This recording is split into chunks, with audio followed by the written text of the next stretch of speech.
Okay, Kick it off. yeah. The future of architecture and manufacturing, a next generation perspective on professional practice. Rethinking project-based structure and high-performance design and construction through parts-based modeling. What does that all mean? Let's get into it. First things first, this is my good pal, Emily. This is my friend Sid, but more on us later. Okay, quick disclaimer. This presentation is equal parts rant and frustration, as well as hope and desperation with a dash of some rage. We feel that there was a promise made when you attend architecture school about professional preparedness, and only after earning our degrees, we learned that it was less than fulfilled. In the years since, the naivety wore off, and our experiences have allowed us to find some practices that work and don't work. This journey culminated in the presentation we have for you today, and we appreciate you joining us. Chances to present our experiences are a tremendous professional privilege.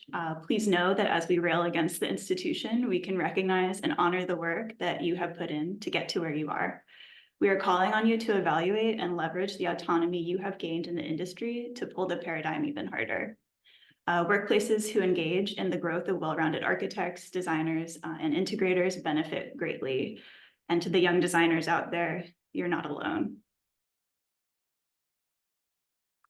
Here's a quick overview of our presentation. For topic number 1, we'll talk about our backgrounds.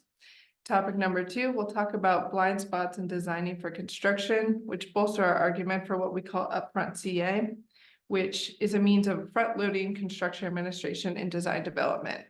And we'll finally land on topic number 3, where we'll bring it all back together with professional practice, and we'll define what we mean by Upfront CA.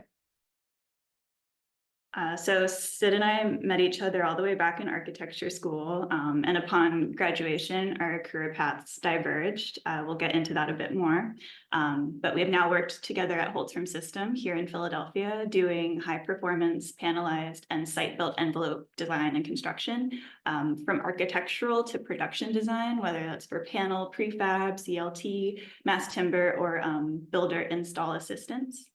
This includes coordination from investigative clash detection between disciplines through geometry reviews, shop drawings, production lists, material takeoffs, installation assist, and passive house consulting.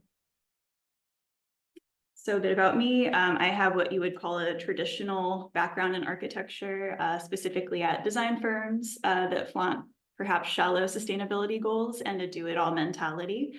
I was shoehorned into interiors despite self-advocating for a more well-rounded experience.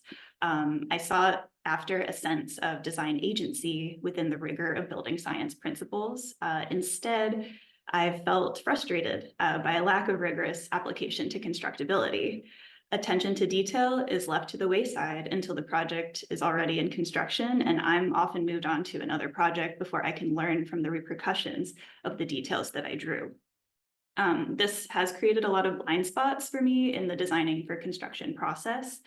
In school, we studied the legacy of architects as master builders, the mastermind behind the craft of architectural elements. In practice, I've learned to create an accurate construction documents, rampant with thermal bridge details and specifying toxic materials because of a shortage of time, concern, and money. My confidence and learning moments were crippled by rushed deadlines, sloppy detailing, and being told it'll get figured out later. Coordination miscommunications to consultants, unfulfilled building energy goals, and design slashed by value engineering, which would often compromise moving away from red list free material selections. This cyclical way of learning to practice architecture squanders precious time, opportunities for career growth, and resources. I see shortcuts being taken that younger generations cannot afford to learn as we approach 2030 and now 2050 industry-wide climate goals. I don't see how we can be expected to be the generation that fixes the building industry in the face of climate chaos and teaches the next generation to do the same when current practices aren't modeled after these necessary systemic changes. In a sense, architects have begun to design themselves into extinction. I took a slightly different path. My first job was as a design engineer for a custom metal, wood, and glass fabrication subcontractor. I was amazed by the company's machinery and their ability to realize high-profile designs with install images that almost defied imagination. We're talking plate steel, gesturally and twisted gesturally and forming a floating guardrail for an 18-foot diameter spiral staircase, wrought iron being worked over an anvil, the metal becoming the actual skin the size of small cars on one of Zaha Hadid's facades. I was totally hooked. The learning curve was steep. Ideations of modeling, sketching, and rendering at a macro scale in architecture school were quickly replaced by expansion anchors, welding types, and brake forming. I was responsible for projects every nut, bolt, and plate, literally. I quickly learned that every mistake I made had a dollar sign attached to it, and just how small a 32nd inch tolerance can be. It was in my company's best interest that I was trained and that my progress was fostered. The quicker I became autonomous, the more work I could churn out to the shop. I really appreciated the rigor of having a one-to-one relationship between what I modeled and what was fabricated. And it made me think critically about how components were processed and assembled. Later, bringing these skills from a design build manufacturer to a more traditional architecture firm setting, my supervisors all but told me to abandon the detailing to the level of fidelity that previously got my projects realized on site.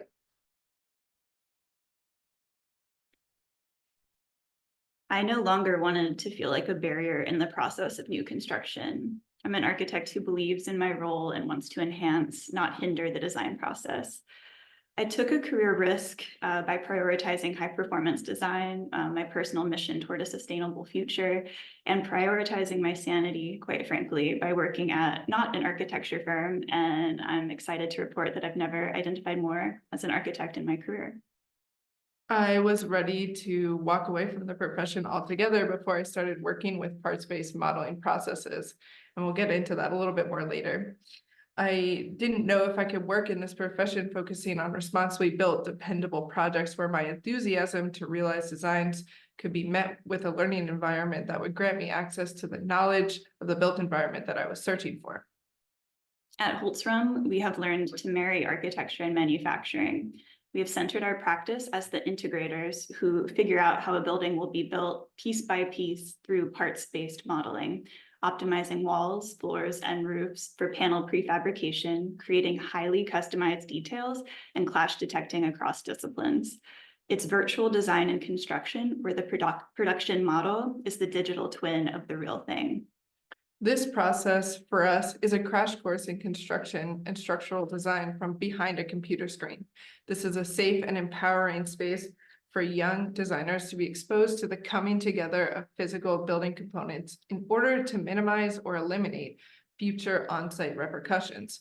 Working through details while the design is still virtual, but with a very real gravity of parameters on site, is much more efficient than learning about major on-site clashes with a crew of scheduled subs standing around trying to figure it out. So topic 2, blind spots in designing for construction, learning about learning constructability and BIM versus parts-based modeling. You cannot hide. No, no, no. So according to NCAR, which is the National Council of Architecture Registration Boards, says you may find it difficult to gain CA experience or construction administration experience early in your career. I found this to be true in my project experience. It's problematic that it's difficult to gain on-site experience early in your career. Seeing the final steps in your project process helps designers see the end product they directly contribute to and what mistakes to avoid. It makes them better informed designers. Since traditional construction administration experience seems to be difficult to gain for young professionals, the more architects, consultants, builders, and clients can understand the value in prioritizing technical conversations about constructability early on in the design process, the better the projects we will learn to design, coordinate, and build from the get-go.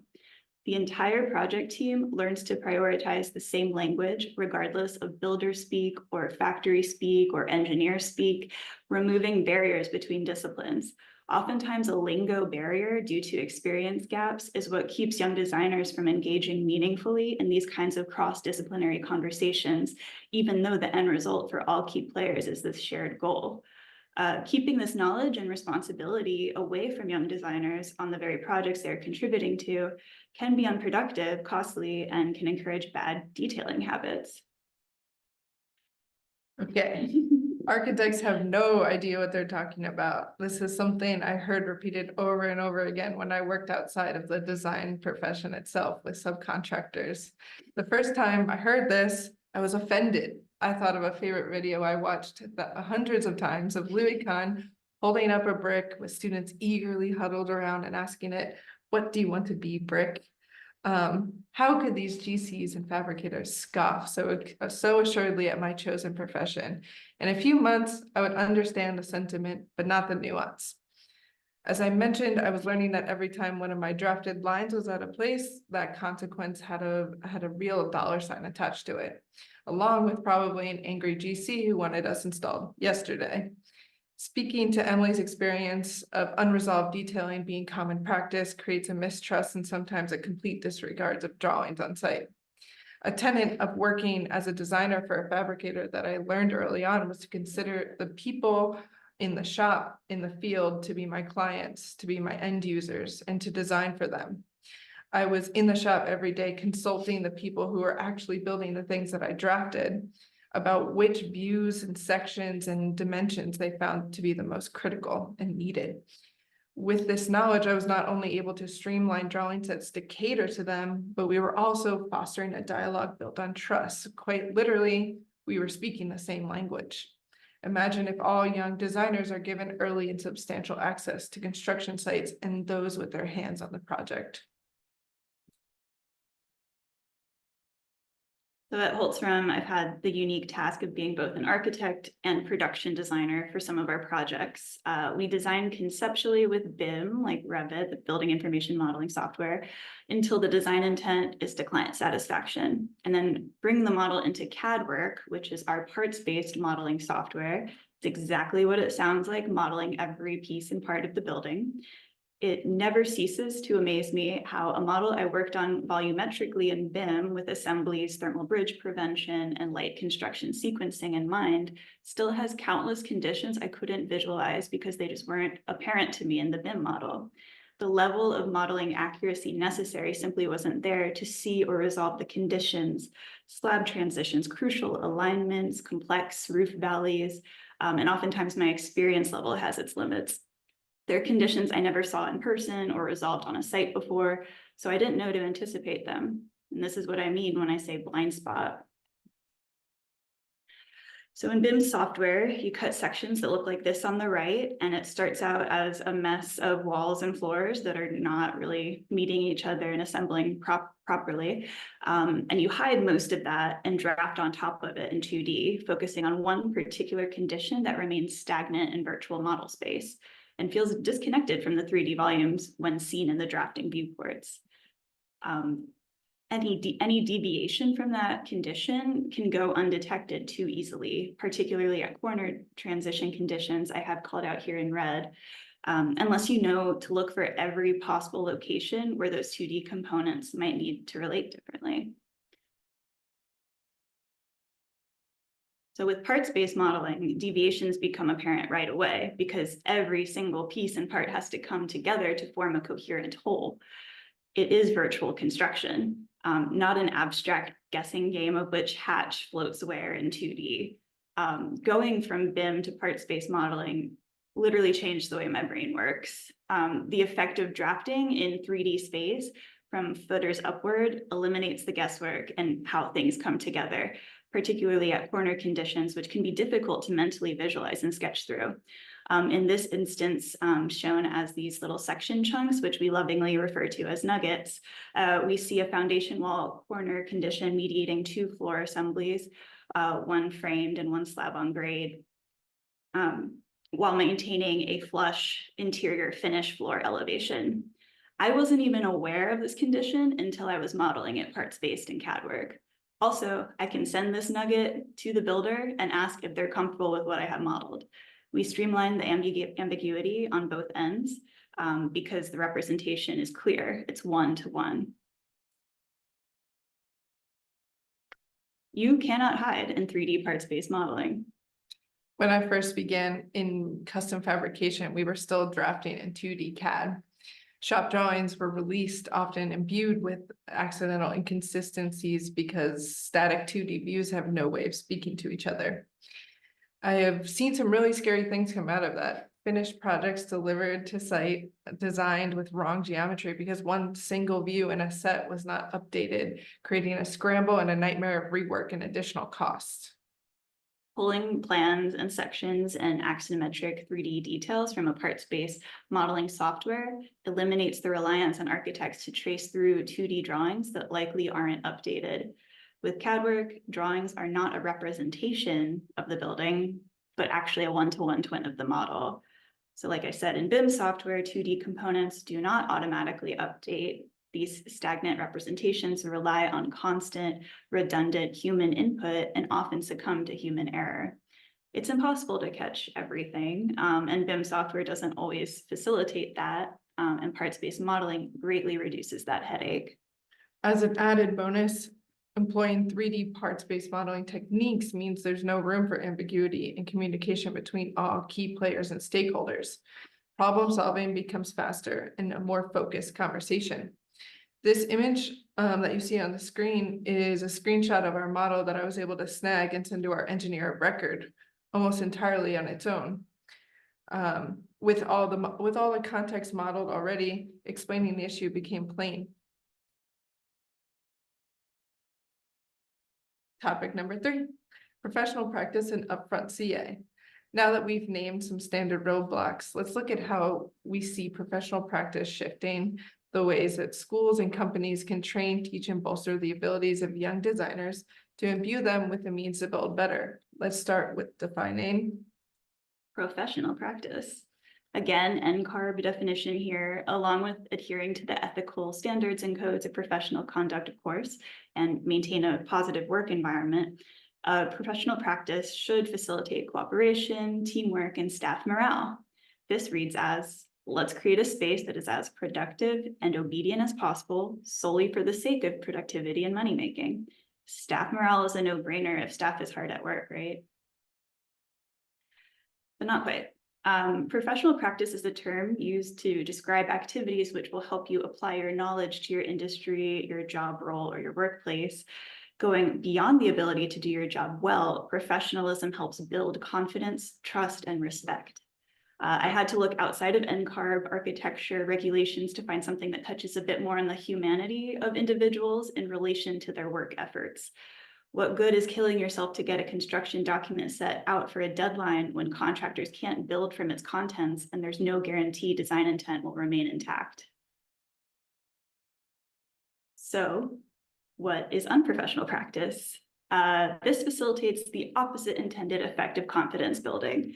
Misaligned client and owner goals, weak or unmet climate and energy performance goals, an exhausted and unfulfilled project team with unconfident designers, consultant miscommunication, and sunken funds on wasted materials from change orders due to mistakes that fall through the cracks.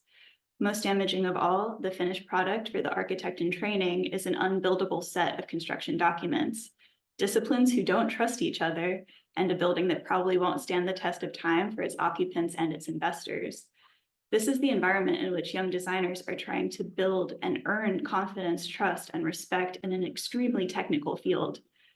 Architecture as a practice needs to embrace the responsibility of technical and constructible detail and how to pass this knowledge on rather than silo it among project managers on the front lines of a construction site.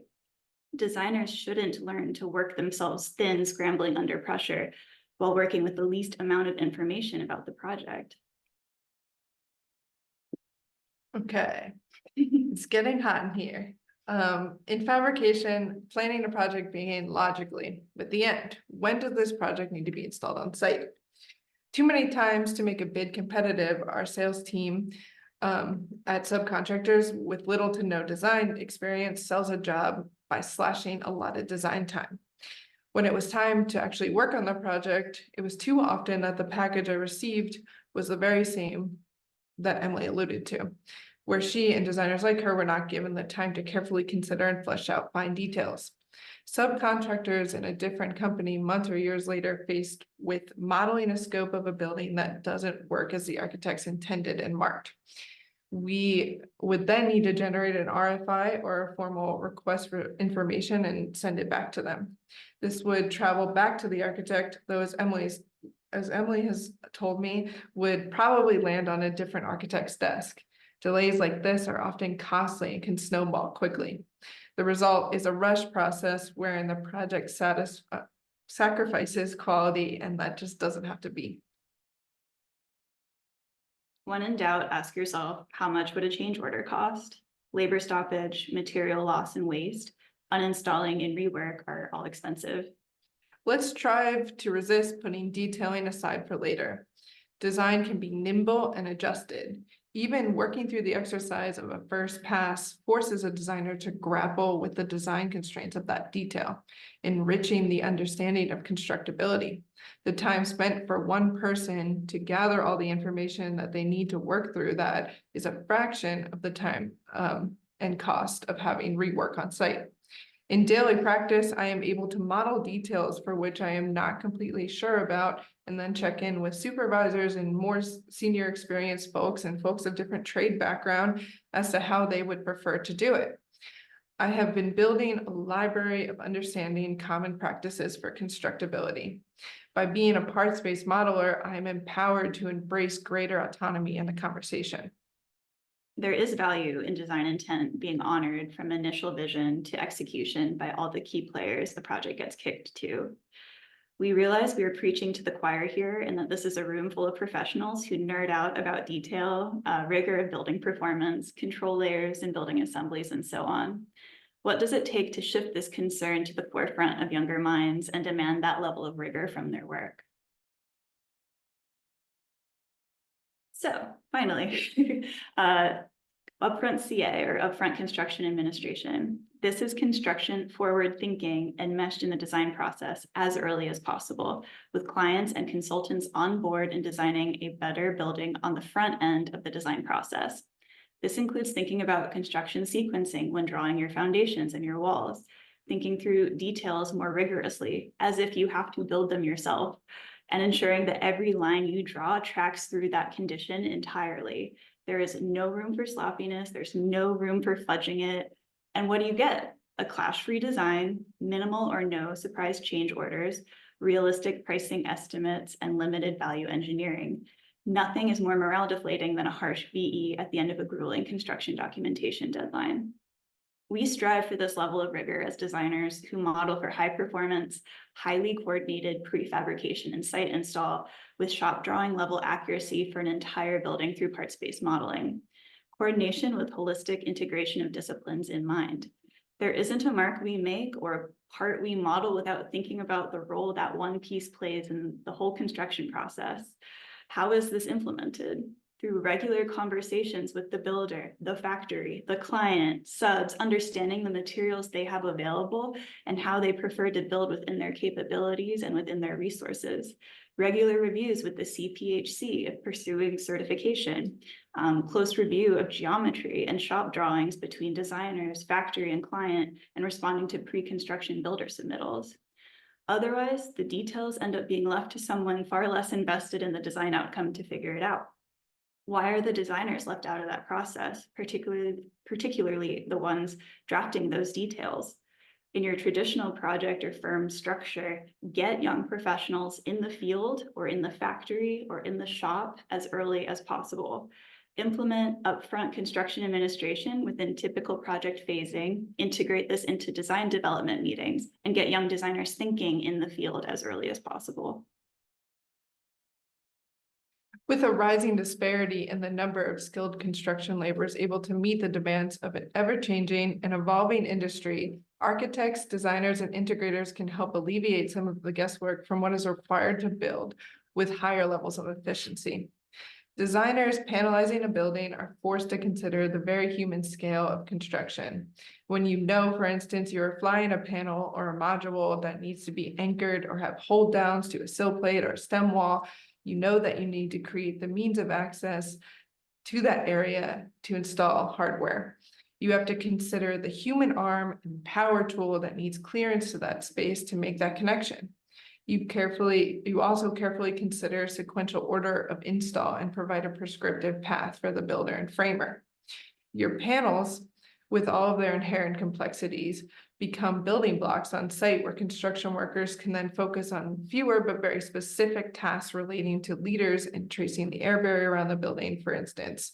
Panels create opportunity for buildings to be closed in much quicker and have much less risk of stoppage due to weather conditions on site, climates, or material shortages because the panels are already built and ready to go.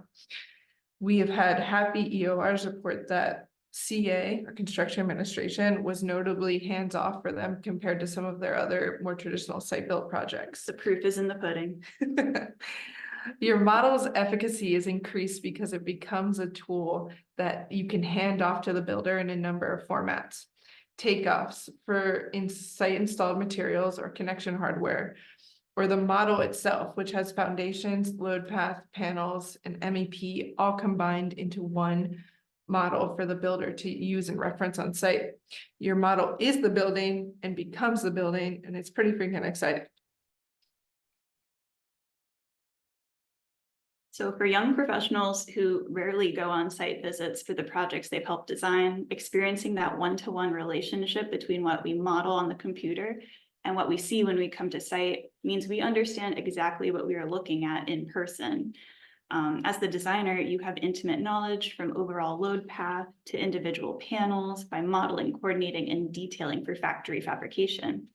This is a very empowering phenomenon.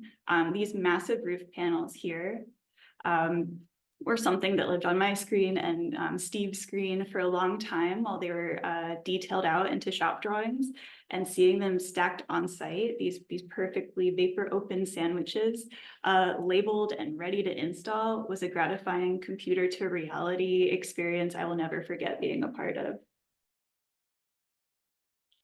So, project teams working together with passive house consultants is how high-performance panelized construction is successfully realized in an efficient, effective, and cost-optimized way. Prefabrication has the power to make high-performance and passive house construction more accessible through accurate and rigorous off-site coordination. Upfront Construction Administration offers a mindset for prioritizing technical conversations early on in the design process, making the job of a passive house consultant easier to communicate to the project team. The melding of architecture, production, and manufacturing-minded designers has the potential to streamline computer-aided design workflows and minimize conflicts in the field through technical education embedded in daily professional practice. This is so important. Not all architecture school pedagogies value rigorous technical training, and instead opt for prioritizing visual and graphic design, AI, and form finding that's not grounded in this material world. This was certainly my experience in grad school. In actual practice in the field of design and construction, form finding will only get you so far if you don't know your tools. This can come as a big shock for a lot of students when they enter the field and they realize they don't talk the talk. Waiting until the start of your career to learn about construction is sometimes too late for the technical education firms desperately need designers to have. Schools rely heavily on firms to bridge the technical education gap, which is overhead most firms don't have. The marriage of architecture, production, design, manufacturing, construction, and a deep knowledge of high-performance passive house principles is how we will design and build more durable, healthy buildings that are actually fulfilling for every player in the construction process.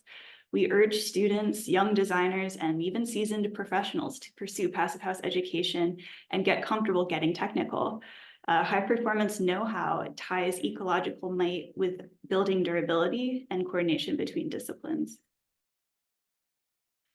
The future we see, spatially and part space-minded designers working together to bring constructability know-how into design, assembly, and construction.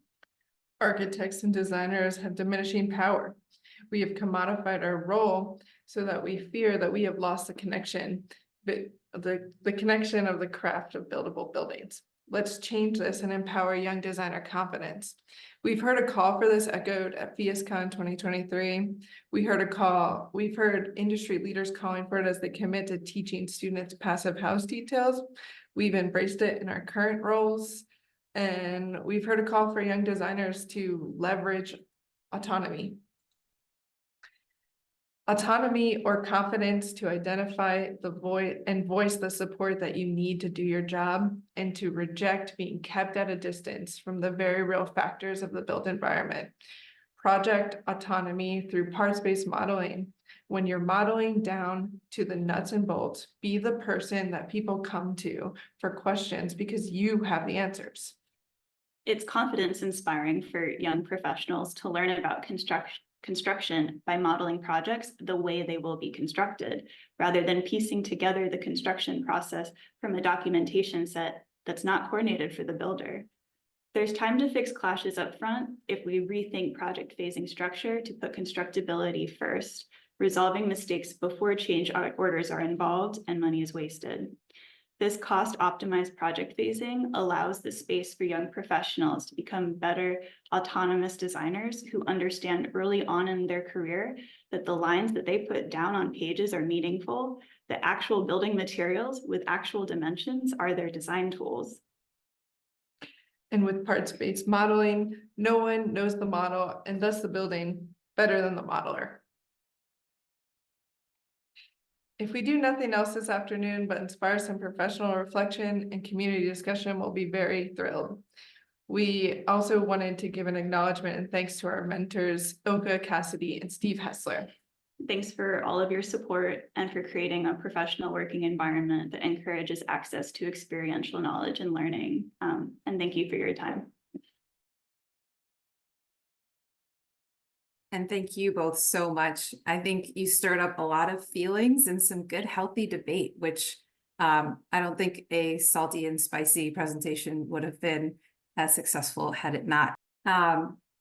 Keep getting praise for and a lot of good emotions. I think, you know, part of you being very real and honest in healthy doses on both sides has sparked a lot of good feelings and some healthy debate. So I'm excited to get into that part. First, I'm gonna have Shannon, if you are able, and if not, we can read your question. But you had a question about where else this presentation could be given. Yeah, hi. Thank you, Emily, Sid. Fantastic. Bravo, bravo. My question was, have you considered giving this presentation at architecture schools? We're open to it. Yeah, generate some angst Yeah. with the next generation. That'd be fun.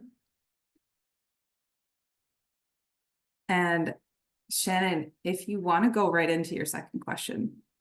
Sure. So I saw this presentation at FIASCon and it actually made me tear up. So it reminded me very much when I was a student of that experience that Sid and Emily shared today, and having that experience and being part of the first paperless studio and getting a lot of blowback that you cannot design a building without paper.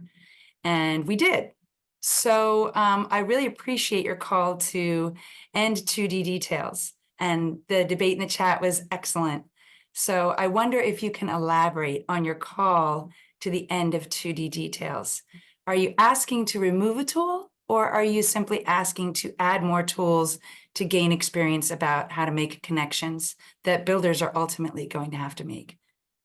I think it's definitely an add tool argument, because I still detail in 2D for like architecture sets, of course. It's just supplemented wonderfully by parts-based modeling, because like I said, like I can't picture stuff three-dimensionally when it's just 2D. It becomes abstract to me, and it's grounded by parts-based modeling. Yeah, and I think underscoring that the reliance that we have specifically on 2D, that it should be a more balanced approach where you have a bunch of different tools on your belt, wherein when we have meetings with other stakeholders, builders and framers specifically, we're able to share our model on screen and go into and roll around our model and look specifically at what's going on, and they get it instantly, and they often want to get their hands on the model in many different forms. Yeah, I've been in conversations where if we're just talking and sketching on Zoom in 2D, we're all talking about the same detail, but we're all picturing completely different things. And I feel like the 3D just gets everyone on the same page. So That's a fantastic answer. Do you ever put QR codes on your drawings so that people can look at the 3D? we could develop that. Yeah, we looked into that. CADWork has that option for a couple different things, but yeah, we've been able to get people that don't have the program itself, HTML. Yeah, like web viewers. Web viewers of the model where they can scroll around and turn things on and off based on what they need for that criteria to look at critically at what's going on. Thank you. Excellent presentation. Thank you. Thanks, Shannon. And Prescott, if you want to ask your very specific modeling question. Yeah. Well, hello. Drexel grad here. So we got Temple and Penn represented. So we, making the sweep here. Nice. Yeah. So I went to Drexel. I did engineering, but never spent time in the field. And it wasn't until, very recently that I started working with manual machining. And when you start machining, you learn about tolerance to the thousandth or sometimes 10,000th of an inch if it's in the aerospace industry.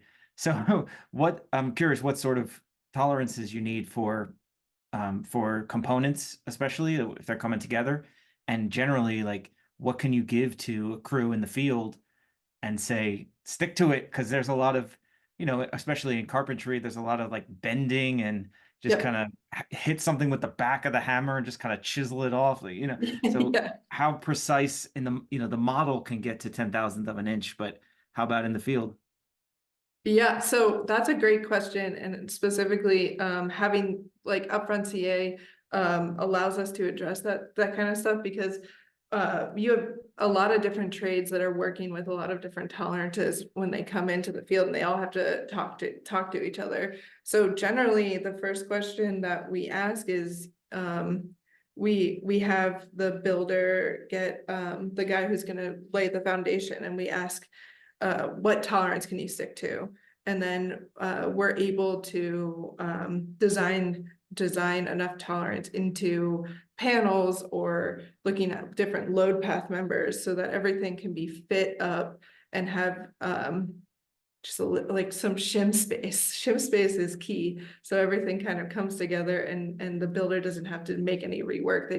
It's an additive process, not a subtractive process, and hopefully we can eliminate any of those back into the hammer and chiseling stuff going on. I mean, it happens, but if you know that someone is working to a 1/4 inch tolerance, you're gonna pre-plan for that, certainly.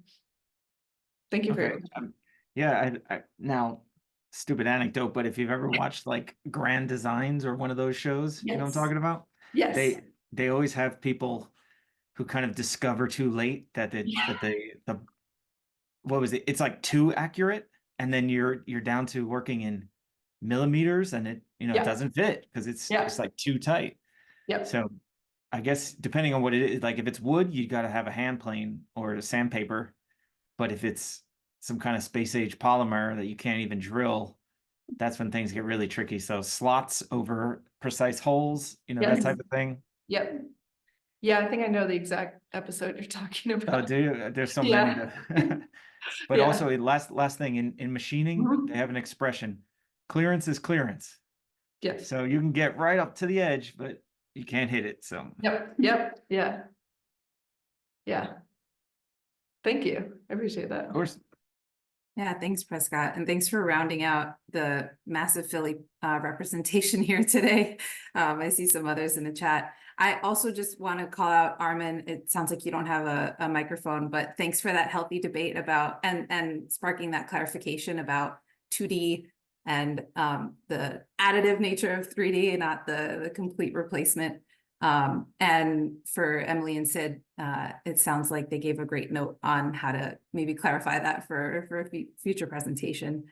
I had a question that I wanted to ask for young or not, designers or not, if someone doesn't have the opportunity to either get involved in the construction administration process or get their hands on sim, parts-based modeling, how else could they kind of gain this experience from a learning perspective and also from like a real world application?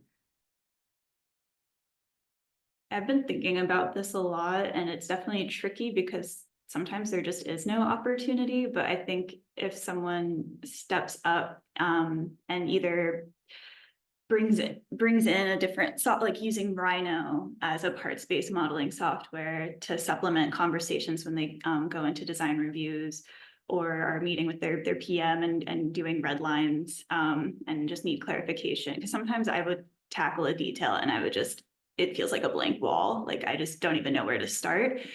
And that's extra hard for me in 2D, which is when 3D is great, sketching too, but modeling in 3D, just my brain works better that way. And the two definitely supplement each other. But I think like, all right, let's take a second, inhale, exhale, and just model this condition like the nugget in Rhino, or even model in place in Revit. And just to think about it differently, because yeah, 2D it just was all very abstract, and I wasn't learning what these parts are when it comes to actually constructing. And it was working with my mentors, but also like conversations with builders, and builders are invaluable, and conversations with the factory side and how they prefer to build things to help me wrap my mind around it.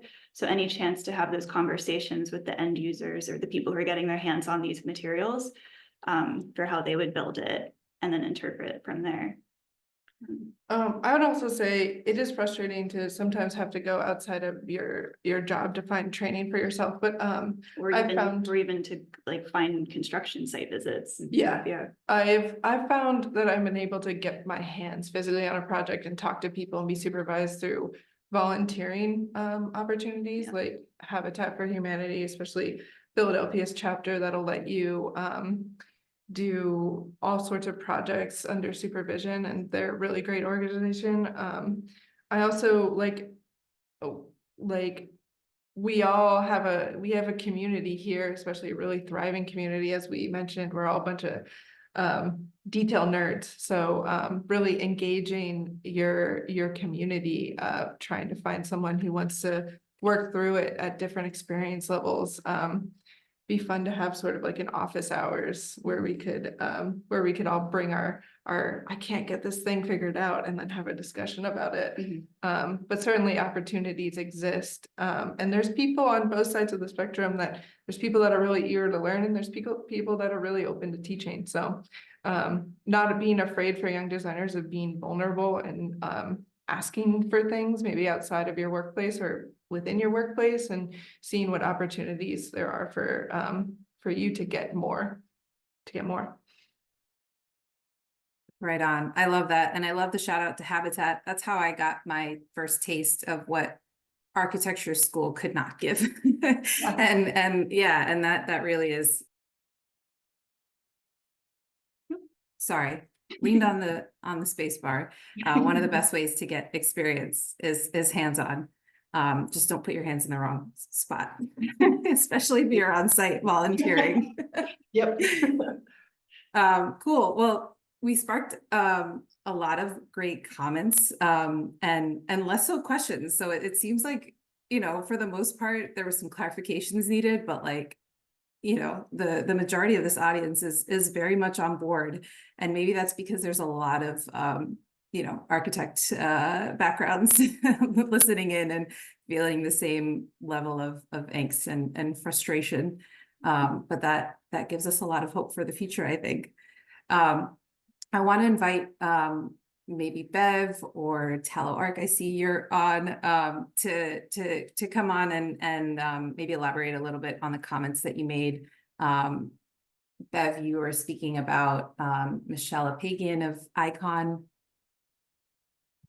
Yeah, so this is not in the prefab context at all, but I think even like your nod to tradespeople and knowing that architects don't know it all and like being open to suggestions so rings true. And I saw people in the comments say, go speak at architecture schools, which I would love to see you do that.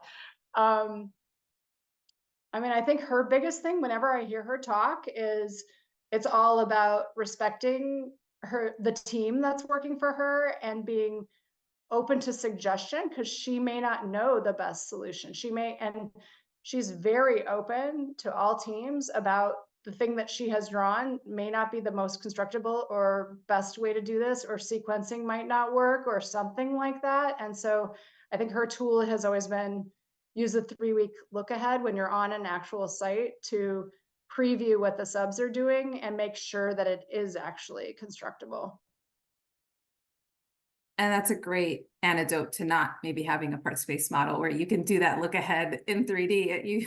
You need time though, and that's important to know and build in as well. Especially if you don't, maybe have a builder on in the pre-construction. I think it was maybe Shannon that made that point of like, get them on early and have those conversations before breaking ground, ideally, but if not, Which build in is that time. ideal and harder in affordable housing, I think, than other contexts potentially, but still is doable. And we see people doing it, and Michelle does that always, but there's still little things that still need to change no matter how much you look ahead, I think is sort of her point. So Totally.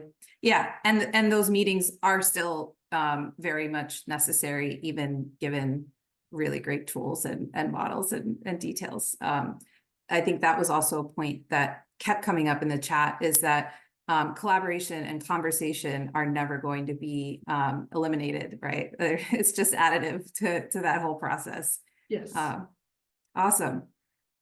Well, I don't know if we need a quick break, Kim, for events, or if we want to run a few more questions and comments. I'm all set for events if you want to do that real quick. We'll do a quick pause and then we'll jump back in. Great. So that'll be kind of the last call for questions if anyone else wants to add to the chat.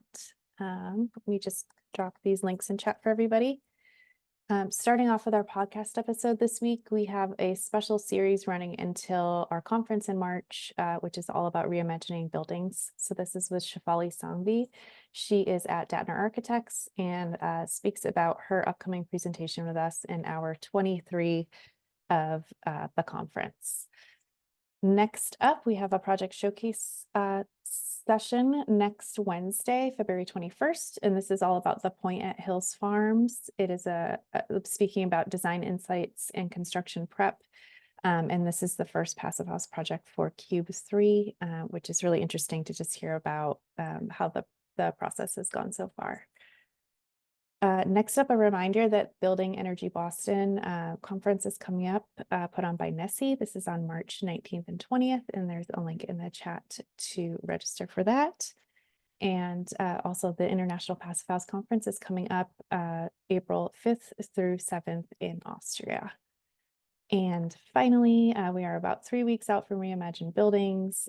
We have a special 20% off Valentine's Day special going on right now. So just pop the code Valentine in at checkout for 20% off. And we will be making a big announcement tomorrow, but I'll let you all in on it now.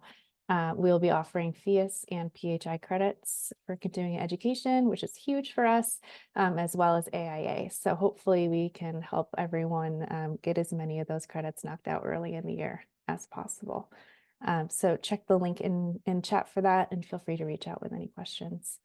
Back over to Carmel. Thanks, Kim. And that is exciting news. Definitely sign up and register if you haven't yet. We're reimagining buildings, and we're reimagining the education of designers and builders, right? Daniel, I see you have your hand up, so I'm gonna kick it to you. Thanks, Carmel. I feel like it's one of those things that just occurs to me, but it's almost doesn't even need to be said, but I feel like the talk with these nuggets, which I think again help understand constructability, order of operations, how things are put together, like it's a virtual mock-up. People love mock-ups. They use them all the time, but they take time and resources to do it physically. But if you have a mock-up in digital form, as in these nuggets that our presenters have talked about. I think that just is a really great illustration of how that can really move the ball forward, I guess, is what I'm saying. Yes, we love nuggets. And it's very low stakes. You're not wasting any, modeling materials. It doesn't take that much time. You can make mistakes and workshop it pretty quickly. And their actual conditions versus like a mock-up where we're trying to cover multiple in the same one. And it's like maybe actually not going to reflect something that's really going to happen Right. in your building. Exactly. Yes, it is the digital twin at a newborn stage, Shannon. Yeah, I love all of these names that are popping up. Talalark, maybe you want to introduce who you are individually. Yep, I'm 73 and I started working at 80, and I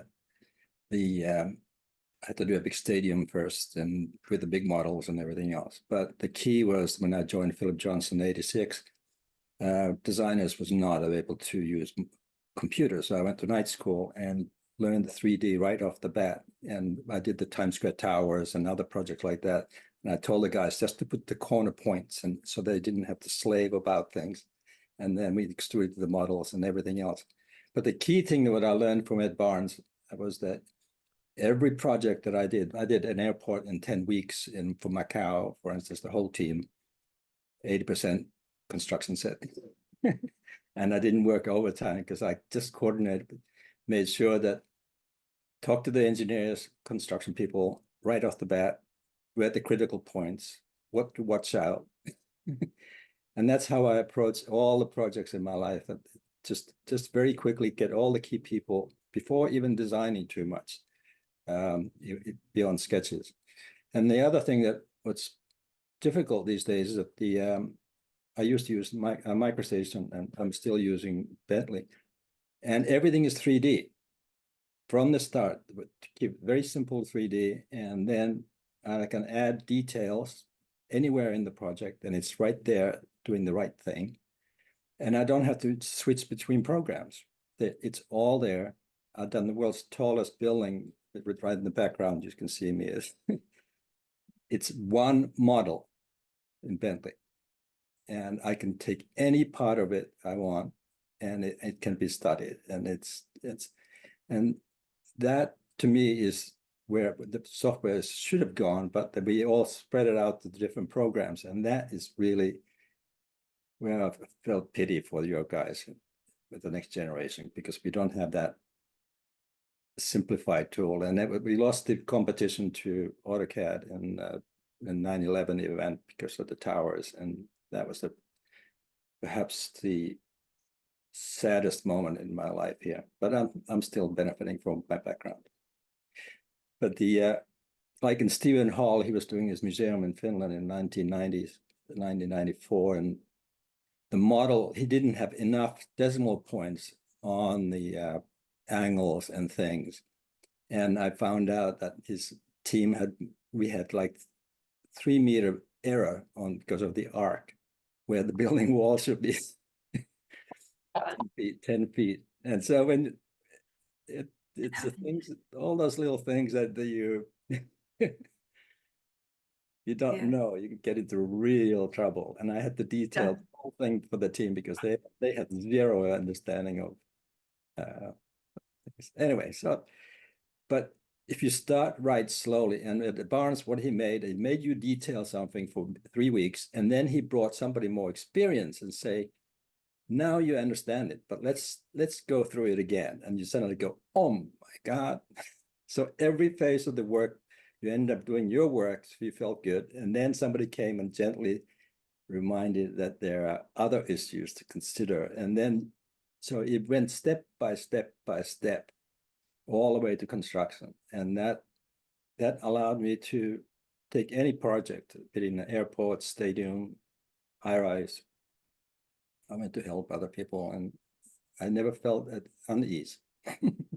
That's a beautiful reminder of mentorship, which Emily and Sid, thank you for bringing up time and again in your presentation as well, is finding those more experienced people doing reviews, having to talk about the detail that you've just, whether 2D or 3D, sketched or modeled, right? And explain it. Those are all really, really great tidbits.